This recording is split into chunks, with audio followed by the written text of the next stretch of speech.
Hello, ಎಲ್ಲರಿಗೂ ನಮಸ್ಕಾರ. ನಾನು ಭಾಸ್ಕರ್ ಜಿ. ಆರೋಸ್ ಎಂಟರ್ಟೈನ್ಮೆಂಟ್ ವಾಹಿನಿಗೆ ಎಲ್ಲರಿಗೂ ಸ್ವಾಗತ. ನನ್ನ ಎಲ್ಲ ಆಡಿಯೋಗಳನ್ನ ಕೇಳ್ತಾ ಇದ್ದೀರಿ, ಒಳ್ಳೊಳ್ಳೆ ಕ್ವಶನ್ಸ್ನ ಕೂಡ ಕೇಳ್ತಾ ಇದ್ದೀರಿ. ನನಗೆ ತುಂಬ ಇಷ್ಟ ಆಗಿದೆ. ಇಲ್ಲಿ ನಂಬರ್ ಆಫ್ ಆಡಿಯನ್ಸ್ಗಿಂತ ನಮಗೆ 500 ಜನ ನೋಡಿದ್ರು, 1000 ಜನ ನೋಡಿದ್ರು, 2000 ಜನ ನೋಡಿದ್ರು ಅನ್ನೋದಕ್ಕಿಂತ 10 ಜನ ಕೇಳಿದ್ರು ನನಗೆ ವಾಪಸ್ ಫೀಡ್ಬ್ಯಾಕ್ ಮಾಡ್ತೀರಲ್ವ, ಅದು ಭಾಳ ಇಷ್ಟ. ನನಗೆ ಕಮೆಂಟ್ಸ್ ಏನಾಗ್ತೀರಿ, ದಟ್ಸ್ ವೆರಿ ಲೈಕ್. ಅದರಲ್ಲೂ ಫೋನಲ್ಲಿ ನನಗೆ ಕಮೆಂಟ್ಸ್ ಮಾಡೋದು ಭಾಳ ಇಷ್ಟನೇ ಆಯಿತು. ಯೂಟ್ಯೂಬ್ ಚಾನಲಲ್ಲೇ ನೀವು ಕಮೆಂಟ್ಸ್ ಹಾಕಿದ್ರೆ ಇನ್ನೊಬ್ರಿಗೂ ಅದು ಕಾಣಿಸುತ್ತೆ. Any how, I welcome. ನೀವು ಏನೇನು ಕಳಿಸೋದಕ್ಕೆಲ್ಲರೂ ಸ್ವಾಗತ ಇರಲಿ. ಇವತ್ತು ನಾನು ತೊಗೊಂಡಿರ್ತಕ್ಕಂಥ ವಿಷಯ ಏನಪ್ಪ ಅಂತ ಹೇಳಿದ್ರೆ, ಕ್ಯಾರೆಕ್ಟರ್ ಅನ್ನೋದು ಎಷ್ಟರ ಮಟ್ಟಿಗೆ ಇನ್ಫ್ಲೂಯೆನ್ಸ್ ಮಾಡ್ತದೆ ಮತ್ತು ಎಷ್ಟರ ಮಟ್ಟಿಗೆ ಇಂಪಾರ್ಟೆಂಟು. ನಮ್ಮ ವೇದಗಳಲ್ಲಿ, ನಮ್ಮ ಇತಿಹಾಸಗಳಲ್ಲಿ, ಪುರಾಣಗಳಲ್ಲಿ ಇದಕ್ಕೆ ಬಹಳ ಆದ್ಯತೆಯನ್ನು ಕೊಟ್ಟಿದ್ದಾರೆ. ಎಂಟೈರ್ ಗೀತಾ, ಎಂಟೈರ್ ಪುರಾಣಗಳಾಗಲಿ ಯಾವುದಾದ್ರೂ ತಗೊಳ್ಳಿ, ಪ್ರತಿಯೊಂದರಲ್ಲೂ ಪ್ರತಿಪಾದಿಸೋದು ಪ್ರತಿಯೊಬ್ಬ ವ್ಯಕ್ತಿಯು ತನ್ನ ಹೆಸರು ಮತ್ತು ಅದರ ಹಿಂದೆ ಇರ್ತಕ್ಕಂಥ ವ್ಯಕ್ತಿತ್ವ, ಕ್ಯಾರೆಕ್ಟರ್, ಇದನ್ನು ಉಳಿಸ್ಕೋಬೇಕು ಅಂತ. ಅದನ್ನು ಸಿಂಪಲ್ಲಾಗಿ ನಾವು ನಮ್ಮ ಭಾಷೆಯಲ್ಲಿ, ಆಡು ಭಾಷೆಯಲ್ಲಿ ಹೇಳ್ಬೋದು, ಅಂದರೆ ಶೀಲ ಅಂತ ಹೇಳ್ಬೋದು. ಈ ಒಂದು ಕತೆ ನಾನು ನಿಮ್ಗೇನು ಹೇಳ್ತಾ ಇದ್ದೀನಿ, ಈ ಕತೆ ಅಮೂಲ್ಯವಾಗಿರ್ತಕ್ಕಂಥದ್ದು, ಎಲ್ಲರೂ ಕೇಳಿ ತಿಳ್ಕೊಳ್ಬೇಕಾಗಿರ್ತಕ್ಕಂಥದ್ದು. ಈ ಕಥೆಯಲ್ಲಿ ಗುರು ಅಂತ ನಾವೇನು ಪದ ಬಳಸ್ತೀವಿ, ಆ ಗುರು ಅನ್ನೋ ಪದಕ್ಕೆ ಒಂದು ಅರ್ಥ ಏನು, ಮತ್ತು ಈ ಎಲ್ಲ ಗುರುಗಳಿಗೂ ಜಗತ್ ಗುರು ಯಾವುದು ಅಂತಕ್ಕಂಥದ್ದನ್ನು ನಾವು ತಿಳ್ಕೊಳ್ತೀವಿ. ಎರಡನೇದು, ನಮಗೆಲ್ಲ ಗೊತ್ತು, ಎಲ್ಲ ಅನರ್ಥಗಳಿಗೂ ಕೋಪನೇ ಕಾರಣ. ನಮ್ಮ ಜೀವನದಲ್ಲಿ ನಡೀತಕ್ಕಂಥ ಎಲ್ಲ ಅನರ್ಥಗಳಿಗೂ, ನಮ್ಮನ್ನು ಅಪಾರ್ಥ ಮಾಡ್ಕೊಳ್ಳೋವ್ರಿಗೂ ಎಲ್ಲರಿಗೂ, ಎಲ್ಲ ಅನರ್ಥಗಳಿಗೂ ಕಾರಣ ಕೋಪ. ಆದರೆ ಕೋಪದಿಂದಲೂ ಲೋಕ ಕಲ್ಯಾಣ ಆಗುವಂಥ ಒಂದು ಪರಿಸ್ಥಿತಿ. ಕೋಪ ಬಂದಾಗ ನಮಗೇನಾಗ್ತದೆ, ಲಾಸ್ ಆಗ್ತದೆ, ರಿಲೇಷನ್ಶಿಪ್ಪು ಕೆಟ್ಟೋಗ್ತದೆ. ಆದರೆ ಈ ಕಥೆಯಲ್ಲಿ ನಾನು ಹೇಳೋದೇನಪ್ಪ ಅಂತ ಹೇಳಿದ್ರೆ, ಕೋಪದಿಂದ ಲೋಕ ಕಲ್ಯಾಣವಾಗ್ತದೆ. ಕೋಪದಿಂದ ಏನಾಗ್ತದೆ, ಲೋಕ ಕಲ್ಯಾಣ ಆಗ್ತದೆ. ತದನಂತರದಲ್ಲಿ ಪ್ರತಿಯೊಬ್ಬನಿಗೂ ರೆಸ್ಟ್ ಅನ್ನೋದು ಇಂಪಾರ್ಟೆಂಟ್. ಇಡೀ ಪ್ರಪಂಚಕ್ಕೆ ತಂಪು ಅಂತಕ್ಕಂಥದ್ದನ್ನು ಹೇಗೆ ಹುಟ್ಕೊಂತು ಅಂತಕ್ಕಂಥದ್ದು ಈ ಕಥೆಯಲ್ಲಿ ನಿಮಗೆ ಗೊತ್ತಾಗ್ತದೆ. ಅಂದರೆ ಸಮಯ ಅಂತಕ್ಕಂಥದ್ದು ಹೆಂಗೆ ಹುಟ್ಕೊಂತು ಅಂತಕ್ಕಂಥದ್ದು ಈ ಕಥೆಯಲ್ಲಿ ನಿಮ್ಗೆ ಗೊತ್ತಾಗುತ್ತೆ. ಕಥೆಯ ಮೊದಲಿನಲ್ಲಿ ನಿಮ್ಗೆ ಹೇಳ್ಬಿಡ್ತೀನಿ. ಕೆಲವರು ಕೇಳ್ತಾರೆ, ಈ ಕಥೆಯೆಲ್ಲ ನಡೆದಿತ್ತಾ, ಈ ಕಥೆಯೆಲ್ಲ ನಿಜವಾಗ್ಲೂ ನಿಮಗೆ ಪ್ರೂಫ್ಸ್ ಇದೆಯಾ ಅಂದರೆ, ದಯವಿಟ್ಟು ಪ್ರೂಫ್ಸ್ ಹಿಂದೆ ಹೋಗಬೇಡಿ. ಕಥೆಯಲ್ಲಿರ್ತಕ್ಕಂಥ ಕಂಟೆಂಟನ್ನು ಮಾತ್ರ ಅರ್ಥ ಮಾಡ್ಕೊಳ್ಳಿ, ನಮ್ಗೆ ಅಷ್ಟೇ ಸಾಕು. ಕಥೆನ ಪ್ರೂಫ್ ಇದೆಯಾ, ಇಂಥವ್ರು ಬದುಕಿದ್ರಾ, ಅದು ನಮ್ಗೆ ಅವಶ್ಯಕತೆ ಇಲ್ಲದೆ ಇರ್ತಕ್ಕಂಥದ್ದು. ಆದರೆ ಕಥೆಯ ಸಾರಾಂಶ ನಮಗೆ ಬಹಳ ಮುಖ್ಯವಾಗ್ತದೆ.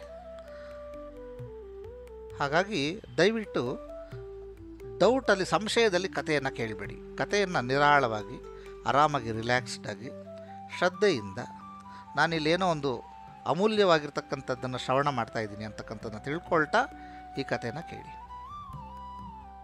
ಈ ಕಥೆ ಶುರುವಾಗುತ್ತೆ ಅತ್ರಿ ಎಂಬ ಮಹರ್ಷಿಯಿಂದ.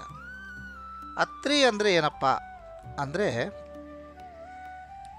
ಆ ಅಂತಂದರೆ ಅದು ನೆಗೆಟಿವ್, ಆಸೆ, ಏನೇ ತಗೊಳ್ಳಿ, ಅತಿ. ಆ ಅನ್ನೋದು ನೆಗೆಟಿವ್ ಅಂತ ಇಟ್ಕೊಳ್ಳೋಣ. 3 ಅಂತ ಹೇಳಿದ್ರೆ 3, ನೆಗೆಟಿವಿಟಿನ ಗೆದ್ದಿರೋನು, ಅಂದರೆ ಗುಣಗಳನ್ನು ಗೆದ್ದಿರೋನು ಅತ್ರಿ ಅಂತ ಕರೀತಾರೆ. ಗುಣಾತೀತ, ಗುಣಗಳನ್ನ ಗೆದ್ದಿರ್ತಕ್ಕಂಥವನ್ನ ನಾವೇನಂತ ಕರಿತೀವಿ, ಅತ್ರಿ ಅಂತ ಕರಿತೀವಿ. ಈ ಅತ್ರಿ ಮಹರ್ಷಿಗೆ ಈ ಸಣ್ಣ ವಯಸ್ಸಿನಲ್ಲೇ ಇಷ್ಟೊಂದು ಪ್ರಬುದ್ಧವಾಗಿರ್ತಕ್ಕಂಥ ಜ್ಞಾನವನ್ನು ಹಾಗೂ ಗುಣಗಳನ್ನು ಗೆದ್ದಿರ್ತಕ್ಕಂಥ ಲಕ್ಷಣವನ್ನು ನೋಡಿ ಕಶ್ಯಪ ಪ್ರಜಾಪತಿ ತನ್ನ ಮಗಳಾದ ಅನಸೂಯವನ್ನು ಕೊಟ್ಟು ಮದುವೆ ಮಾಡ್ತಾರೆ. ಅನಸೂಯ ಅಂದರೆ ಏನಪ್ಪ ಅಂತಂದರೆ ಹರಿಷಡ್ವರ್ಗಗಳಲ್ಲಿ ಕಾಮ, ಕ್ರೋಧ, ಲೋಭ, ಮೋಹ, ಮದ, ಮಾತ್ಸರ್ಯ, ಅಹಂಕಾರಗಳಲ್ಲಿ ಅಸೂಯೆ ರಾಜ. ಯಾರಿಗೆ ಅಸೂಯೆ ಇರ್ತದೋ ಆ ಫ್ಯಾಮಿಲಿ ಆಗಲಿ, ಆ ಪರ್ಸನ್ ಆಗಲಿ, ಆ ರಾಜ್ಯ ಆಗಲಿ, ಆ ಹಳ್ಳಿ ಆಗಲಿ ಉದ್ಧಾರ ಆಗಲ್ಲ, ಮುಂದೆ ಬರಲ್ಲ, ಒಕ್ಕಲಾಗಲ್ಲ. ಅನಸೂಯ ಅಂತ ಹೇಳಿದ್ರೆ ಅಸೂಯೆ ಇಲ್ಲದೆ ಇರ್ತಕ್ಕಂಥವಳು ಅಂತಕ್ಕಂಥ ಹೆಸರು. ಎಷ್ಟು ಚೆನ್ನಾಗಿದೆ ನೋಡಿ. ಒಬ್ಬರು ಗುಣಾತೀತರು, ಇನ್ನೊಬ್ಬರು ಅಸೂಯೆ ಇಲ್ಲದೆ ಇರ್ತಕ್ಕಂಥವ್ರು. ಈ ಇಬ್ಬರ ಸಂಗಮ ಬಹಳ ವಿಜೃಂಭಣೆಯಿಂದ ಮದುವೆ ಆಗ್ತದೆ. ಇಬ್ಬರು ಅನ್ಯೋನ್ಯವಾಗಿ ಆಶ್ರಮದಲ್ಲಿ ತಮ್ಮ ಜೀವನವನ್ನು ನಡೆಸ್ತಾ ಇರ್ತಾರೆ. ಜೀವನವನ್ನು ನಡೆಸ್ತಾ ಇರಬೇಕಾದ್ರೆ ಒಂದು ಸರ್ತಿ ನಾವು ಮನೆಗಳಲ್ಲಿ ಕೇಳಿರ್ತೀವಿ, ನಮ್ಮ ಹಿರಿಯರು ವಯಸ್ಸಾಗಿರ್ತಕ್ಕಂಥವ್ರು ಮದುವೆ ಆಗಿದ ತಕ್ಷಣ ಗುಡ್ ನ್ಯೂಸ್ ಯಾವಾಗ ಕೊಡ್ತೀಯಾ, ಗುಡ್ ನ್ಯೂಸ್ ಯಾವಾಗ ಕೊಡ್ತೀಯಾ ಅಂತ ಕೇಳೋದುಂಟು ಜೋಡಿಗಳಿಗೆ. ಅದೇ ರೀತಿ ಇವರೆಲ್ಲೇ ಕಾರ್ಯಕ್ರಮಗಳಿಗೆ ಹೋದರೆ ಗುಡ್ ನ್ಯೂಸ್ ಯಾವಾಗ ಕೊಡ್ತೀಯಾ, ಗುಡ್ ನ್ಯೂಸ್ ಯಾವಾಗ ಕೊಡ್ತೀರಾ ಅಂತ ಕೇಳ್ತಾರೆ. ಆವಾಗ ಅತ್ರಿ ಹೇಳ್ತಾರೆ, ಆ ಥರ ನಾವೇನು ವಿಚಾರ ಮಾಡಿಲ್ಲ ಅಂತ. ಅನಸೂಯ ಹೇಳ್ತಾರೆ, ಅದರ ಅವಶ್ಯಕತೆ ಏನಿದೆ ಅಂತ. ಇಬ್ಬರು ಮಹಾತಪಸ್ವಿಗಳು, ಅತಿ ಘೋರವಾಗಿರ್ತಕ್ಕಂಥ ತಪಸ್ಸುಗಳನ್ನು ಮಾಡ್ತಕ್ಕಂಥ ಶಕ್ತಿ ಉಳ್ಳಂಥವರು, ಜ್ಞಾನಿಗಳು. ಆದರೆ ಕಶ್ಯಪ ಮಹರ್ಷಿ ಒಮ್ಮೆ ಇವ್ರನ್ನ ಭೇಟಿ ಮಾಡಿ ಸಂದರ್ಶನ ಮಾಡಿ ಅನಸೂಯಗೆ ಹೇಳ್ತಾರೆ, ಇದು ಸರಿಯಾದ ಸಮಯ, ಮದುವೆ ಅಂತ ಆದಮೇಲೆ ಫಲ ಬರಲೇಬೇಕು, ನೀವು ಮಕ್ಕಳನ್ನು ಮಾಡ್ಕೊಳ್ಳಿ. ಅತ್ರಿಗೂ ಹೇಳ್ತಾರೆ, ಅತ್ರಿ ನಾನು ನನ್ನ ಅನಸೂಯನ ತಾಯಿಯಾಗಿ ನೋಡಲಿಕ್ಕೆ ಇಷ್ಟಪಡ್ತಿದ್ದೀನಪ್ಪ, ನೀವು ಪ್ರಯತ್ನ ಪಡಿ ಅಂತ ಹೇಳಿ ಅವರು ಹೊರಟೋಗ್ತಾರೆ. ತನ್ನ ಮಾವನವರ ಈ ಒಂದು ಮಾತುಗಳು ಆಜ್ಞೆಯಂತೆ ಅವರು ತಿಳ್ಕೊಳ್ತಾರೆ. ಅನಸೂಯ ತಂದೆಯ ಈ ಒಂದು ಮಾತನ್ನು ಪ್ರೀತಿಯಿಂದ ಅವರು ಕೂಡ ತಂದೆ ಮಾತನ್ನು ಮೀರಬಾರ್ದು, ಈಗ ಏನು ಮಾಡೋಣ ಅಂತ ಇಬ್ಬರು ಕೂತ್ಕೊಂಡು ಆಲೋಚನೆ ಮಾಡ್ತಾರೆ. ಹಿಂಗೆ ಆಲೋಚನೆ ಮಾಡಬೇಕಾದ್ರೆ ಉತ್ತಮ ಸಂತಾನಕ್ಕೋಸ್ಕರವಾಗಿ ಅವರು ತಪಸ್ಸುಗಳನ್ನು ಮಾಡಬೇಕು, ವ್ರತಗಳನ್ನು ಮಾಡಬೇಕು ಅಂತಕ್ಕಂಥ ನಿರ್ಧಾರವನ್ನು ತಗೊತಾರೆ. ಇನ್ನು ಉತ್ತಮವಾಗಿರ್ತಕ್ಕಂಥ ಸಂತಾನವನ್ನು ಪಡಿಬೇಕು ಅನ್ನೋದಾದರೆ ಯಾರನ್ನು ಕುರಿತು ತಪಸ್ಸು ಮಾಡಬೇಕು, ಯಾರನ್ನು ಕುರಿತು ನಾವು ವ್ರತಗಳನ್ನು ಮಾಡಬೇಕು ಅಂತಕ್ಕಂಥದ್ದನ್ನು ಪಟ್ಟಿ ಮಾಡಿಕೊಂಡು ಒಂದು ಕಡೆಯಿಂದ ಘೋರವಾಗಿರ್ತಕ್ಕಂಥ ವ್ರತಗಳನ್ನು ಮಾಡ್ತಾ ಬರ್ತಾರೆ. ಪುತ್ರಾಕಾಂಕ್ಷಿಯಾಗಿ ಈ ವ್ರತಗಳನ್ನು ಇವರು ಮಾಡ್ತಾಯಿರ್ತಾರೆ, ತಪಸ್ಸುಗಳನ್ನು ಮಾಡ್ತಾಯಿರ್ತಾರೆ. ಈ ಒಂದು ವಿಷಯವನ್ನು ಎಲ್ಲ ಶ್ರೋತೃ ಬಾಂಧವರು ಗಮನಿಸಬೇಕು. ನಮಗೆ ಕಷ್ಟ ಬಂದಾಗ ಭಗವಂತ ನಮಗೆ ತುಂಬ ಕಷ್ಟ ಕೊಟ್ಬಿಟ್ಟವನೇ, ಒಂದ್ರ ಮೇಲೊಂದು ಸಾಲು ಸಾಲಾಗಿ ಕಷ್ಟಗಳು ಬರ್ತಾಯಿದೆ ಗುರೂಜಿ, ದೇವರಿಗೆ ಕಣ್ಣಿಲ್ಲ, ದೇವತೆಗಳಿಗೆ ಕರುಣೆ ಇಲ್ಲ ಅಂತ ನನ್ನ ಹತ್ರ ಬರ್ತಾರೆ. ಅದು ತಪ್ಪಿದೆ. ಯಾವಾಗ ನಿಮಗೆ ಕಷ್ಟ ಬರ್ತಾ ಇದೆಯೋ ಅದನ್ನು ಕಷ್ಟ ಅಂತ ಅಂದ್ಕೊಂಬೇಡಿ, ಅದು ಪರೀಕ್ಷೆ. ದೇವರ ಕಣ್ಣು ನಿಮ್ಮ ಮೇಲೆ ಬಿದ್ದಿದೆ, ದೇವರು ನಿಮ್ಮನ್ನು ನೋಡ್ತಾ ಇದ್ದಾನೆ, ಅದಕ್ಕೆ ನಿಮ್ಮನ್ನು ಏನು ಮಾಡ್ತಾ ಇದ್ದಾನೆ ಅಂದರೆ ಪರೀಕ್ಷೆ ಮಾಡ್ತಾ ಇದ್ದಾನೆ. ಪರೀಕ್ಷೆ ಯಾವಾಗಲೂ ಹಾಗೇ. ಫಸ್ಟು ಲ್ಯಾಂಗ್ವೇಜಸ್ಸಿಂದ ಸ್ಟಾರ್ಟ್ ಆಗುತ್ತೆ. Kannada, English, Hindi, social, science, maths ನೋಡಿ, ಸಾಲು ಸಾಲಾಗೆ ಬರ್ತದೆ, ಒಂದೇ ಪೇಪರ್ ಇರಲಿಕ್ಕಿಲ್ಲ. ಹಾಗೆ ಕಷ್ಟಗಳು ಕೂಡ ಒಂದರಿಂದ ಒಂದಿದೆ ಬರ್ತದೆ. ಈ ಪರೀಕ್ಷೆಗಳು ಇಟ್ಟು ಅದನ್ನು ನೀವು ಪಾಸಾದರೆ ನಿಮ್ಮ ಫಲಿತಾಂಶ, ನಿಮ್ಮ ಫಲ ಸಿಗ್ತದೆ. ಈಗ ಇವರು ಹಿಡ್ದಿರ್ತಕ್ಕಂಥ ಹಠ, ಹಿಡ್ದಿರ್ತಕ್ಕಂಥ ವ್ರತ, ಹಿಡ್ದಿರ್ತಕ್ಕಂಥ ತಪಸ್ಸನ್ನು ಯಾರಿಗೆ ಮಾಡ್ತಾಯಿದ್ದಾರೆ ಅಂದರೆ ಅತ್ಯಂತ ಪ್ರಬಲವಾಗಿರ್ತಕ್ಕಂಥ ವರವನ್ನು ಕೊಡ್ತಕ್ಕಂಥ ಶಕ್ತಿ ಇರ್ತಕ್ಕಂಥದ್ದು ಪರಶಿವನಿಗೆ ಮಾತ್ರ. ಹಾಗಾಗಿ ಶಿವನನ್ನು ಕುರಿತು ತಪಸ್ಸು ಮಾಡ್ತಾ ಇರ್ತಾರೆ. ಆದರೆ ಶಿವನೊಬ್ಬನ್ನೇ ಕುರಿತು ತಪಸ್ಸು ಮಾಡೋದಕ್ಕಿಂತ ತ್ರಿಮೂರ್ತಿಗಳಾಗಿರ್ತಕ್ಕಂಥ ಬ್ರಹ್ಮ ವಿಷ್ಣುವನ್ನು ಕೂಡ ಮನಸ್ಸಿನಲ್ಲಿ ತೆಗೆದುಕೊಂಡು ಅವರನ್ನು ಕೂಡ ಒಂದು ಮನಸ್ಸಿನಲ್ಲಿ ತೆಗೆದುಕೊಂಡು ತುಂಬ ಕಠೋರವಾಗಿರ್ತಕ್ಕಂಥ ವ್ರತಾನುಷ್ಠಾನಾಗಿ ಇವರು ತಪಸ್ಸನ್ನು ಮಾಡ್ತಾ ಇರ್ತಾರೆ. ಇದನ್ನು ನೋಡಿ ಈಗ ಪರೀಕ್ಷೆಯನ್ನು ಇಡುವಂಥ ಕಾಲ ಬರ್ತದೆ. ಸಾಮಾನ್ಯವಾಗಿ ಇಂದ್ರನನ್ನು ಇವರು ಪರೀಕ್ಷೆಗಳಿಗೆ ಉಪಯೋಗಿಸ್ಕೊತಾರೆ. ತುಂಬ ಕಥೆಗಳಲ್ಲಿ ನಾವು ಮಿಸ್ಅಂಡರ್ಸ್ಟ್ಯಾಂಡ್ ಮಾಡ್ಕೊಂಡ್ಬಿಡ್ತೀವಿ. ಇಂದ್ರ ತನ್ನ ಪದವಿಗೋಸ್ಕರ ಪರೀಕ್ಷೆ ಮಾಡ್ತಾನೆ. ಅಲ್ಲ, ಇಂದ್ರ ತನ್ನ ಪದವಿಗೋಸ್ಕರ ಆಗಲಿ ಸ್ವರ್ಗಕ್ಕೋಸ್ಕರ ಆಗಲಿ ಅಲ್ಲ. ಕೆಲವು ಸಂದರ್ಭಗಳಲ್ಲಿ ಮಾಡಿದ್ದುಂಟು. ಆದರೆ ಪ್ರತಿ ಸತಿ ಇಂದ್ರನ ಟಾಸ್ಕ್ ಅದು. ದೇವತೆಗಳ ರಾಜನಾಗಿರ್ತಕ್ಕಂಥವನು ಯಾರಾದರೂ ಒಬ್ಬರು ಅವ್ರಿಗಿಂತ ಸುಪೀರಿಯರ್ ಆಗಿರ್ತಕ್ಕಂಥ ಬ್ರಹ್ಮ ವಿಷ್ಣು ಮಹೇಶ್ವರರನ್ನ ಮೀಟ್ ಮಾಡಬೇಕು, ಸಂದರ್ಶನ ಮಾಡಬೇಕು, ಅವರು ದರ್ಶನವನ್ನು ಕೊಡಬೇಕು ಅಂತಂದರೆ ಟೆಸ್ಟ್ ಮಾಡಬೇಕಾಗ್ತದೆ. ಈ ಇಂದ್ರನ ಟೆಸ್ಟ್ ಪಾಸ್ ಆದ್ರೇ ನೆಕ್ಸ್ಟ್ ನೀವು ಯಾರು ಹಿಡಿಬೇಕೋ ಅವ್ರನ್ನ ಹಿಡಿತಕ್ಕಂಥದ್ದು. ಸೊ ಹಾಗಾಗಿ ಇಂದ್ರ ಟೆಸ್ಟ್ ಮಾಡಬೇಕು. ಆದರೆ ಇಂದ್ರ ಮೊದಲೇ ಹೇಳ್ಬಿಡ್ತಾನೆ, 2 ಕೈ ಮುಗಿದ್ಬಿಟ್ಟು ಹೇಳ್ಬಿಡ್ತಾನೆ, ಈ ಆಟಕ್ಕೆ ನಾನಿಲ್ಲ. ಅತ್ರಿ ಅನಸೂಯರನ್ನು ಪರೀಕ್ಷೆ ಮಾಡುವಷ್ಟು ಶಕ್ತಿ ನನ್ನಲ್ಲಿಲ್ಲ, ನಾನಂತೇಳಿ ಆತ ಬರೋಲ್ಲ. ಪ್ರತಿಯೊಬ್ಬರನ್ನು ಕೇಳ್ತಾರೆ. ಆದರೆ ಅನಸೂಯ ಮತ್ತು ಅತ್ರಿಯರನ್ನು ಪರೀಕ್ಷೆ ಮಾಡುವ ಧೈರ್ಯ ಸಾಹಸ ಯಾರಿಗೂ ಇರಲ್ಲ. ದೇವತೆಗಳಿಗೆ ಇಲ್ಲ ಅಂದಮೇಲೆ ಏನು ಮಾಡೋದು, ಹೇಗೆ ಮಾಡೋದು? ಆಗ ಬ್ರಹ್ಮ ಹೇಳ್ತಾನೆ, ನಾವೊಂದು ಕೆಲಸ ಮಾಡೋಣ, ನಾರದರು ಬೆಸ್ಟು, ಒಳ್ಳೆಯ ವಾಗ್ಮಿಗಳು, ಜ್ಞಾನಿಗಳು, ಇವರನ್ನು ಉಪಯೋಗಿಸ್ಕೊಂಡು ನಾವು ಏನು ಮಾಡೋಣ, ಟೆಸ್ಟ್ ಮಾಡೋಣ ಅಂತ ಹೇಳ್ತಾರೆ. ನಾರದರನ್ನು ಕರೆದು ಜನರಲ್ಲಾಗಿ ನಾರದ ಸ್ತುತಿಯನ್ನು ಮಾಡ್ತಾರೆ. ಯಾವಾಗಲೂ ವಿಷ್ಣುವನ್ನಾಗಲಿ ಶಿವನನ್ನಾಗಲಿ ಬ್ರಹ್ಮನನ್ನು ಮಾಡೋದು ಈ 3 ಜನರು ನಾರದನ್ನ ಸ್ತುತಿಗೈದು, ನಾರದ್ರೆ ಈ ಕೆಲಸವನ್ನು ಮಾಡಿಕೊಟ್ಬಿಡಿ, ನೀವು ಪರೀಕ್ಷೆ ಇಡಿ ಅಂತ. ನಾರದ್ರು ಹೇಳ್ತಾರೆ, ಆಹಾ, ನನ್ನನ್ನು ಎಂಥ ಒಂದು ಸಮಸ್ಯೆಗೆ ಸಿಕ್ಕಾಕ್ತಿದ್ದೀರಿ ನೀವು. ಅದರಲ್ಲೂ ನಾರಾಯಣ ಹೇಳಿದ್ಮೇಲೆ ನಾನು ತಪ್ಪಿಸ್ಕೊಳ್ಳೋ ಹಾಗಿಲ್ಲ. ಅಬ್ಬಬ್ಬ ಅಂದರೆ ಅವರು ಕೋಪ ಮಾಡ್ಕೊಂಡು ತಪಸ್ಸಿಟ್ಟರೆ ಏನಿಡ್ತಾರೆ, ಇರೋದೊಂದು ವೀಣೆ, ಇನ್ನು ಮಿಕ್ಕಿರೋದು ಏನಿರತ್ತ ಕಿತ್ಕೊಳ್ಳೋದಕ್ಕೆ, ಎಂಥದೂ ಇಲ್ಲ, ರಾಜ್ಯ ಇಲ್ಲ, ಮಕ್ಕಳಿಲ್ಲ, ಇರಲಿ ಬಿಡಿ, ಏನು ಶಾಪ ಕೊಟ್ಟರು ನೀವೇ ಕಾಪಾಡಬೇಕು ಅಂತೇಳಿ ನಮಸ್ಕಾರವನ್ನು ಮಾಡಿ ಅನಸೂಯ ಮನೆಗೆ ಬರ್ತಾರೆ. ಬಂದಿದ ತಕ್ಷಣ ನಾರಾಯಣ ಅಂತ ಹೇಳ್ತಾರೆ. ಅತಿಥಿಗಳು ಬಂದಾಗ ಸತ್ಕಾರ ಮಾಡ್ತಕ್ಕಂಥ ಸತ್ಕರ್ಮವನ್ನು ಇಟ್ಕೊಂಡಿರ್ತಕ್ಕಂಥ ಈ ದಂಪತಿಗಳು ನಾರದರನ್ನು ಕರೆದು ಕುಂಡ್ರಿಸ್ತಾರೆ. ಆದರೆ ಜ್ಞಾನ ಹಾಗೂ ಮುಂದೆ ನಡೀತಕ್ಕಂಥ ಜ್ಞಾನವನ್ನು ತಿಳ್ಕೊಂಡಿರ್ತಕ್ಕಂಥ ಅತ್ರಿಗಳು ಏನನ್ನೂ ಮಾತಾಡದೆ ತನ್ನ ಕೆಲಸದಲ್ಲಿ ಅವರು ತೊಡಗಿರ್ತಾರೆ. ಅನಸೂಯವನ್ನು ಕುಂಡ್ರಿಸಿ ನೀರು ಉಪಚಾರಗಳನ್ನು ಮಾಡಿ, ಏನು ಬಂದಿರೋದು ಅಂತ ಕೇಳಿದಾಗ, ಇಲ್ಲಮ್ಮ, ನಾನೀಗ ಹೋಗ್ತಾ ಇದ್ದೆ, ನನಗೆ ತುಂಬ ಹೊಟ್ಟೆ ಹಸಿತಾ ಇತ್ತು, ಹಾಗಾಗಿ ನಾನು ಒಂದು ತಾಳಿಂಪು ಅಂತ ಕರಿತೀವಿ ನಾವು, ಅಂದರೆ ಏನು ನಾವು ಗೊಜ್ಜು ಅಂತ ಕರಿತೀವಿ, ಆ ಥರದ್ದೊಂದು ನೀನು ತುಂಬ ಚೆನ್ನಾಗಿ ಮಾಡ್ತೀಯ ಅಂತ ಕೇಳ್ಪಟ್ಟಿದ್ದೀನಿ, ಹಾಗಾಗಿ ನನಗೆ ಸ್ವಲ್ಪ ಈ ಸಾಮಗ್ರಿ ತಂದಿದ್ದೀನಿ, ಇದರಲ್ಲಿ ನನಗೊಂದು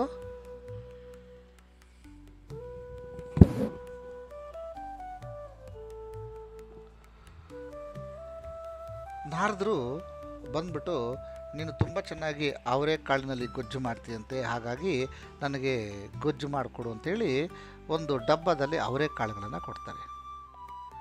ಅನಸೂಯ ಏನು ಮಾಡ್ತಾರೆ, ಆಯಿತು ನಾರದ ಮಹರ್ಷಿ ಕೂತ್ಕೊಳ್ಳಿ ಅಂತ ಕುಂಡ್ರಿಸಿ ಆ ಡಬ್ಬಿನ ತೆಗೆದು ನೋಡಿದ್ರೆ ಅದರೊಳಗಡೆ ಕಾಳಿರಲ್ಲ, ಮಳೆಗಳಿರುತ್ತೆ.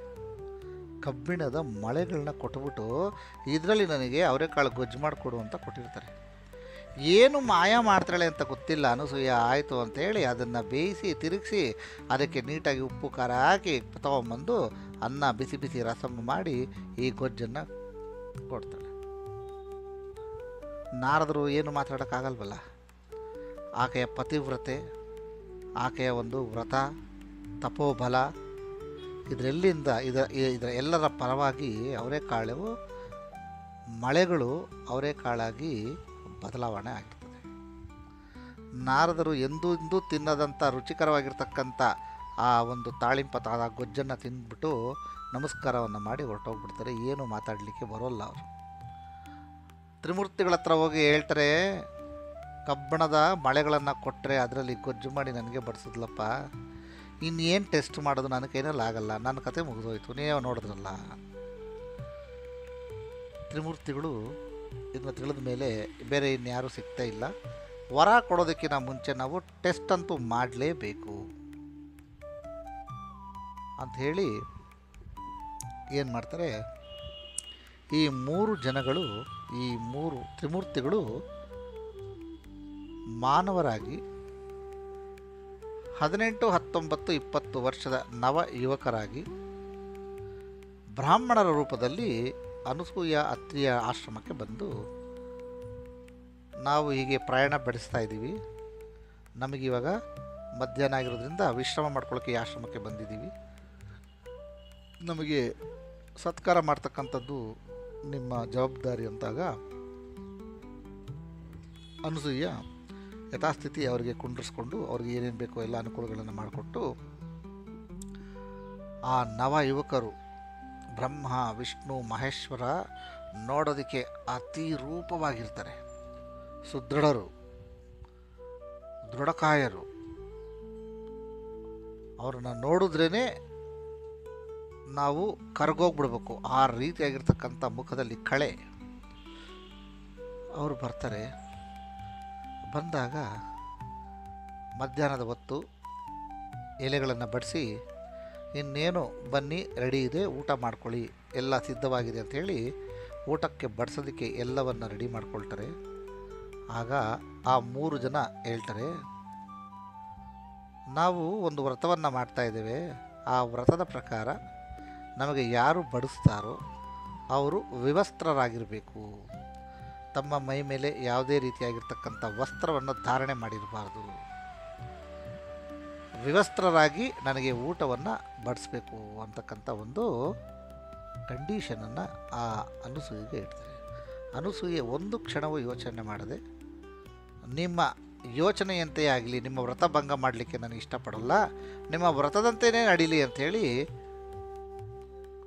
ಕೋಣೆ ಮನೆಗೆ ಹೋಗಿ ಅಲ್ಲಿ ಏನು ಮಂತ್ರ ಹಾಕಿದ್ಲು ಏನೋ ಗೊತ್ತಿಲ್ಲ, ತನ್ನ ವಸ್ತ್ರವನ್ನು ತೆಗೆದಿಟ್ಟು ಬರುವಷ್ಟರಲ್ಲಿ 18, 19, 20 ವರ್ಷದಲ್ಲಿರ್ತಕ್ಕಂಥ ಈ ತ್ರಿಮೂರ್ತಿಗಳು 9 ತಿಂಗಳ ಮಕ್ಕಳ ಥರ ನೆಲದಲ್ಲಿ ದೇಕ್ತಾ ಇರ್ತಾರೆ. ಚಿಕ್ಕ ಮಕ್ಕಳಾಗ್ಬಿಟ್ಟಿರ್ತಾರೆ. ಇಲ್ಲಿ ನಾವು ಗಮನಿಸಬೇಕಾಗಿರ್ತಕ್ಕಂಥದ್ದೇನು ಅಂತಂದರೆ, ಅನಸೂಯ ಅಂತಕ್ಕಂಥ ಮಹಾಪತಿವ್ರತೆಯಾಗಿರ್ತಕ್ಕಂಥವಳ ಕ್ಯಾರೆಕ್ಟರ್, ಆಕೆಯ ಒಂದು ವಿಚಾರ, ಆಕೆಯ ಒಂದು ಶೀಲ ಎಷ್ಟು ಪವಿತ್ರವಾಗಿರ್ತದೆ ಅಂತಂದರೆ, ಎಷ್ಟು ಪವರ್ಫುಲ್ ಆಗಿರ್ತದೆ ಅಂತಂದರೆ, ಅದನ್ನು ಎದುರಿಸುವ ಶಕ್ತಿ ತ್ರಿಮೂರ್ತಿಗಳಿಗೆ ಇರುವುದಿಲ್ಲ. ಹಾಗಾಗಿ ಅವರನ್ನು ಮಕ್ಕಳನ್ನಾಗಿ ಮಾಡ್ಕೊಂಡು ಬಿಡ್ತಾಳೆ. ಮಕ್ಕಳನ್ನು ಮಾಡಿಕೊಂಡು ಆ 3 ಜನರಿಗೂ ಆಹಾರವನ್ನು ಕೊಡ್ತಾಳೆ. ಅತ್ರಿ ಗುಣಗಳನ್ನು ಜಯಿಸಿರ್ತಕ್ಕಂಥವನು. ಅನಸೂಯ ತ್ರಿಮೂರ್ತಿಗಳನ್ನೇ ಮಕ್ಕಳನ್ನಾಗಿ ಮಾಡಿಕೊಂಡಿರ್ತಕ್ಕಂಥ ಶಕ್ತಿ. ಯಾವಾಗ ಪುಟ್ಟ ಪುಟ್ಟ ಮಕ್ಕಳಾಗ್ಬಿಡ್ತಾರೋ ತ್ರಿಮೂರ್ತಿಗಳು, ಸರಸ್ವತಿ, ಲಕ್ಷ್ಮಿ, ಪಾರ್ವತಿ 3 ಪತಿವ್ರತೆಯರು ಬಂದು ಸೆರಗನ್ನು ಒಡ್ಡಿ ಅನಸೂಯನ ಕೇಳ್ಕೊಳ್ತಾರೆ, ನಮ್ಮ ಪತಿಯರನ್ನು ನಮಗೆ ವಾಪಸ್ ಕೊಡು. ಯಾಕೆಂದರೆ ನಾನು ಬ್ರಹ್ಮಲೋಕಕ್ಕೆ ಈ ಒಂದು ಮಗುನ ಎತ್ಕೊಂಡೋಗೋಕ್ಕಾಗಿ, ಈ ಮಗು ಬ್ರಹ್ಮ ಅಂತ ಹೇಳೋಕ್ಕಾಗಲ್ಲ. ವೈಕುಂಠಕ್ಕೆ ನಾರಾಯಣನ ಕರ್ಕೊಂಡು ಹೋಗ್ಬಿಟ್ಟು ನಾನು ಈ ಮಗುನ ವಿಷ್ಣು ಅಂತ ಹೇಳಲಿಕ್ಕಾಗಲ್ಲ. ಕೈಲಾಸಕ್ಕೆ ಕರ್ಕೊಂಡು ಹೋಗ್ಬಿಟ್ಟು ನಾನು ಶಿವ ಇದು ಅಂತ ನಾನು ತೋರಿಸ್ಲಿಕ್ಕಾಗಲ್ಲ. ಇವ್ರುಗಳ ಜೊತೆ ನಾವು ಸಂಸಾರ ಮಾಡೋಕ್ಕಾಗಲ್ಲ. ಹಾಗಾಗಿ ತಾವು ದಯವಿಟ್ಟು ದೊಡ್ಡ ಮನಸ್ಸನ್ನು ಮಾಡಿ ನಮ್ಮ ಪತಿಗಳನ್ನು ನಮಗೆ ಹಿಂದಿರುಗಿಸಿ ಕೊಡಿ. ನೋಡಿ, ಈಗ ಪರೀಕ್ಷೆ ಪಕ್ಕಕ್ಕಿಟ್ಬಿಡಿ. ಡಿಫಾಲ್ಟಾಗಿ ಹೇಗಿದೆ ಇದು ಅಂದರೆ, ಸ್ಟೂಡೆಂಟ್ಗೆ ಕ್ವಶನ್ ಪೇಪರ್ ಅಲ್ಲ, ಕ್ವಶನ್ ಮಾಡೋರ್ಗೇನೆ ಇವ್ರು ಕೊಟ್ಟಿರ್ತಕ್ಕಂಥ ಕ್ವಶನ್ಸ್ ಇವಾಗಿದ್ದು. ಅನಸೂಯ ಹೇಳ್ತಾರೆ, ಆಗಬಹುದು, ನೀವು 3 ಜನರು ಬಂದಿದ್ದೀರ ಅಂಥೇಳಿ ಅವ್ರಿಗೆ ಕುಂಕುಮಾದಿಗಳನ್ನು ಕೊಟ್ಟು ಏನು ಮಾಡ್ತಾರೆ ಅವರು, ನಿಮ್ಮ ಪತಿಯರನ್ನು ನೀವು ಕರೆದುಕೊಂಡು ಹೋಗ್ಬೋದು ಅಂತಾರೆ. ಆಗ ಸತಿಪತಿಯರಿಂದ ಗಮನ ಇಟ್ಕೊಳ್ಳಿ. ಬರೀ ಶಿವನಿಂದ ವರ ಪಡೆದಿರೋರಿದ್ದಾರೆ, ವಿಷ್ಣುವಿನಿಂದ ವರ ಪಡೆದಿರೋರಿದ್ದಾರೆ, ಮತ್ತು ಬ್ರಹ್ಮನಿಂದ ವರ ಪಡೆದಿರೋರಿದ್ದಾರೆ. ಆದರೆ ಸರಸ್ವತಿ ಬ್ರಹ್ಮ, ವಿಷ್ಣು ಲಕ್ಷ್ಮಿ, ಶಿವ ಪಾರ್ವತಿ ಇವರ ಸತಿಪತಿಗಳಿಂದ ಅನಸೂಯಗೆ ವರಗಳ ಸುರಿಮಳೆ ಆಗ್ತದೆ. ಇವರುಗಳ ವರದಿಂದ ಇವರಿಗೆ ಸಂತಾನ ಪ್ರಾಪ್ತಿಯಾಗ್ತಕ್ಕಂಥ ಒಂದು ವರ ಸಿಗ್ತದೆ. ಅದು ಏನು ಅಂತಂದರೆ ಇವರ ಥರ ಅಲ್ಲ, ಇವರೇ. No duplications, no xerox copy, original. ಇಬ್ಬರ ವರಗಳನ್ನು, 3 ಜನರ ವರಗಳನ್ನು ಪಡೆದುಕೊಂಡಿರ್ತಕ್ಕಂಥ ಅನಸೂಯ ಮತ್ತು ಅತ್ರಿ ಮಹರ್ಷಿಗೆ ಸಾಧಾರಣವಾಗಿ ಮನುಷ್ಯರಿಗೆ ಹೇಗೆ ಮಕ್ಕಳಾಗ್ತಾರೋ ಹಾಗೆ ಮಗು ಹುಟ್ಟುತ್ತದೆ. ಆದರೆ ಒಂದು ಮಗುವಿಗೆ 3 ತಲೆಗಳಿರ್ತದೆ, 6 ಕೈಗಳಿರ್ತದೆ. ಇದನ್ನು ನೋಡಿದ ಅತ್ರಿ, ನೀವು ವರಗಳನ್ನೇನೋ ಕೊಟ್ಟಿದ್ದೀರಿ, ಆದರೆ ಈ ಥರ ಮಗುನ ನಾನು ಬೆಳೆಸಿದ್ರೆ ಇವನ್ನ ಅಂಗವಿಕಲ ಅಂತ ಕರೀತಾರೆ, ಬಿಟ್ಟರೆ ಇವನು ಉತ್ತಮ ಸಂತಾನ ಅಂತ ಪವರ್ಫುಲ್ ಇರ್ಬೋದು, ಜ್ಞಾನಿ ಆಗ್ಬೋದು, ನೀವೇ ತ್ರಿಮೂರ್ತಿಗಳೇ ಇರ್ಬೋದು, ಅವತಾರವಿರ್ಬೋದು. ಆದರೆ ಈ 3 ತಲೆಗಳ ಬಾಲಕನ ನಾವು ಸಾಕುವಂಥದ್ದು ಸರಿ ಇರುವುದಿಲ್ಲ, ಪ್ರಕೃತಿಯ ನಿಯಮ ಅಲ್ಲ ಇದು ಅಂತ ಹೇಳಿದಾಗ 3 ಮಕ್ಕಳಿಗೆ ತಲಾ 1 ವರ್ಷದ ಗ್ಯಾಪ್ನಲ್ಲಿ 3 ಜನ ಮಕ್ಕಳು ಹುಟ್ಟುತ್ತಾರೆ. ಇದು ನೋಟ್ ದಿಸ್ ಪಾಯಿಂಟ್. ಮೊದಲನೇ ಮಗು ಅತ್ರಿ ಅನಸೂಯೆಗೆ ಹುಟ್ಟತಕ್ಕಂಥವನು ಜಗದ್ಗುರು. ದಯವಿಟ್ಟು ನಾನು ಇಲ್ಲಿ ಕೆಲವು ಬೋರ್ಡ್ಗಳಲ್ಲಿ ನೋಡ್ತಾ ಇರ್ತೀನಿ, ಸದ್ಗುರು, ಆ ಗುರು, ಈ ಗುರು ಅಂತಕ್ಕಂಥದ್ದು. ನಾನು ಸುಮಾರು ಗುರುಗಳನ್ನ ನೋಡಿದ್ದೀನಿ, ಆದರೆ ಜಗದ್ಗುರು ಅಂತ ಹಂಗೆ ನಾವು ಹಾಕ್ಕೊಳ್ಳೋ ಹಾಗಿಲ್ಲ. ಯಾಕೆಂದರೆ ಜಗತ್ತಿಗಿರೋದು ಒಬ್ಬರೇ ಗುರು. ಗುರು ಸಂತತಿ ಅಂತಕ್ಕಂಥದ್ದು ಶುರುವಾದಿದ್ದು ಈ ಒಬ್ಬ ವ್ಯಕ್ತಿಯಿಂದ.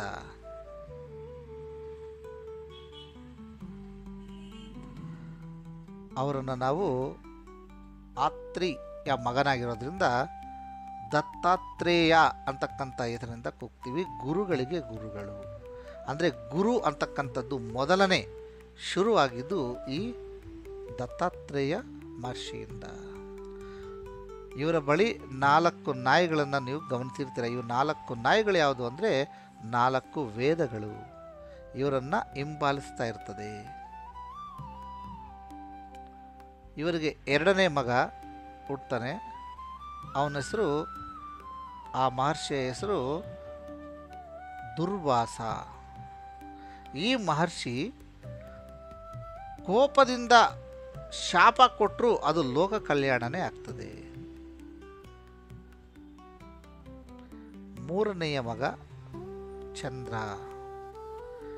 ಚಂದ್ರನ ಉದಯ ಅತ್ರಿ ಅವರು ಅನಸೂಯೆಗೆ ಹುಟ್ಟತಕ್ಕಂಥ ಮಗ. ಈ 3 ಮಕ್ಕಳು ತ್ರಿಮೂರ್ತಿಗಳ ವರದಿಂದ ಅಥವಾ ತ್ರಿಮೂರ್ತಿಗಳೇ ಅಂತ ನಾವು ಹೇಳಿದ್ರು ತಪ್ಪಾಗಲ್ಲ. ಈ ಕತೆ ನಾನು ಏನಕ್ಕೆ ಹೇಳ್ತಾ ಇದ್ದೀನಿ ಅಂದರೆ, ಈಗ ನಿಮಗೆ ಅರ್ಥ ಆಗ್ತಾ ಇದೆ.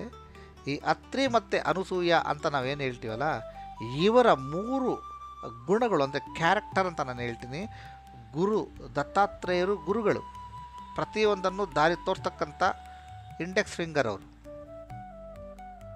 ದುರ್ವಾಸರು, ಅವ್ರಿಗೆ ಆ ಪ್ರಚಂಡವಾಗಿರ್ತಕ್ಕಂಥ ಕೋಪ ಆದರೆ ಲೋಕ ಕಲ್ಯಾಣಕ್ಕಾಗಿ ಬರ್ತಕ್ಕಂಥ ಕೋಪ. ಆದರೆ ನಾನು ನಿಮ್ಗೆ ಹೇಳಿದ್ದು, ಕೋಪ ನಮಗೆ ಶತ್ರು. ಆದರೆ ಈ ದುರ್ವಾಸ ಮನೆಗಳಿಗೆ ಬರ್ತಕ್ಕಂಥ ಕೋಪದಿಂದ ಲೋಕ ಕಲ್ಯಾಣವೇ ಆಗಿದೆ. ಅಮೃತ ಅಂತಕ್ಕಂಥದ್ದು ಹುಟ್ಟಿದ್ದು ಇವರ ಕೋಪದಿಂದಲೇ.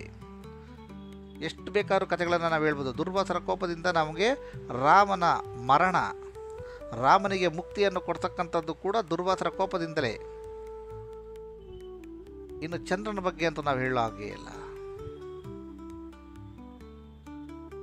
ತನ್ನ ಮಗ ಜೊತೆಯಲ್ಲೇ ಇರಬೇಕು ಅಂತೇಳಿ ಶಿವನು ತನ್ನ ಜಠಾದಲ್ಲಿ ಚಂದ್ರನನ್ನು ಧರಿಸ್ಕೊಂಡಿರ್ತಾನೆ. ಚಂದ್ರನ ಆಭರಣ ಅಲ್ಲ, ತನ್ನ ಪ್ರತಿರೂಪ. ಹಾಗಾಗಿ ನಾವು ಜ್ಯೋತಿಷ್ಯ ಶಾಸ್ತ್ರದಲ್ಲಿ ಈ ಗುಣಗಳ ಬಗ್ಗೆ ಮಾತಾಡಬೇಕಾದ್ರೆ 3ನೇ ನಂಬರ್ಗೆ ಈ ಗುಣ ಅಂತೆ, 4ನೇ ನಂಬರ್ಗೆ ಈ ಗುಣ ಅಂತೆ, 2ನೇ ನಂಬರ್ಗೆ ಈ ಗುಣ ಅಂತೆ ಅಂತ ಹೇಳಿದಾಗ ಈ 2 ಚಂದ್ರ, 3 ಗುರು, 4 ದುರ್ವಾಸ, ಈ ಗುಣಗಳನ್ನು ಕೂಡ ಹೇಗೆ ಬಂತು ಅಂತಕ್ಕಂಥದ್ದು ಕೂಡ ಸುಮ್ಮನೆ ನಾವು ಹೇಳಲ್ಲ. ಸುಮ್ಮನೆ 3 ಅಂತ ಹಂಗೆ ನಾವು 3ನ್ನು ಇದಕ್ಕೆ ಫಿಕ್ಸ್ ಮಾಡಿ ನಾವು ಅದಕ್ಕೊಂದು ರೀತಿಯಾಗಿರ್ತಕ್ಕಂಥ ಒಂದು ಪದ್ಧತಿಯನ್ನು ಪರಾಶರರು ಜೋಡಿಸಿದ್ದಾರೆ.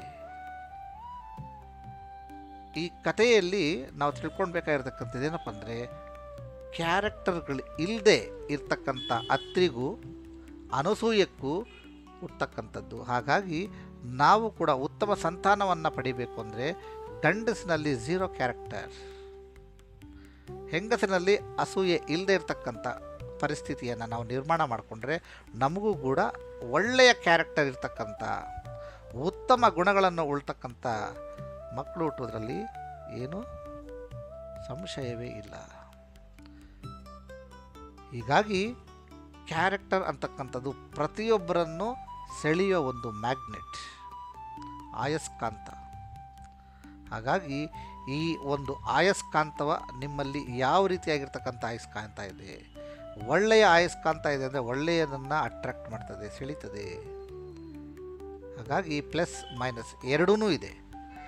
ನಿಮ್ಮ ಬಳಿ ಇರ್ತಕ್ಕಂಥ ಆಯಸ್ಕಾಂತ ನೆಗೆಟಿವ್ ಆಗಿದ್ದರೆ ನಿಮ್ಮನ್ನು ಸೆಳೀತಕ್ಕಂಥದ್ದು ಯಾವುದು? ನೆಗೆಟಿವೇ. ಇದನ್ನು ನೀವು ಗಮನದಲ್ಲಿಟ್ಕೊಳ್ಳಿ. ಈ ಕಥೆಯ ಸಾರಾಂಶ ಇಷ್ಟೇ. ಸೆಲ್ಫ್ ಇಂಟ್ರಾಸ್ಪೆಕ್ಟ್ನ ಮಾಡ್ಕೊಳ್ಳಿ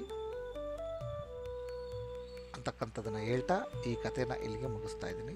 ಧನ್ಯವಾದಗಳು. ನನ್ನ ಎಲ್ಲ ಆಡಿಯೋನ ಕೇಳ್ತಾ ಇರ್ತಕ್ಕಂಥ ಪ್ರತಿಯೊಬ್ಬರಿಗೂ ನನ್ನ ಅನಂತ ಅನಂತ ನಮಸ್ಕಾರಗಳು. ಗುರು ಸಾಕ್ಷಾತ್ ಪರಬ್ರಹ್ಮ ತಸ್ಮೈ ಶ್ರೀ ಗುರುವೇ ನಮಃ.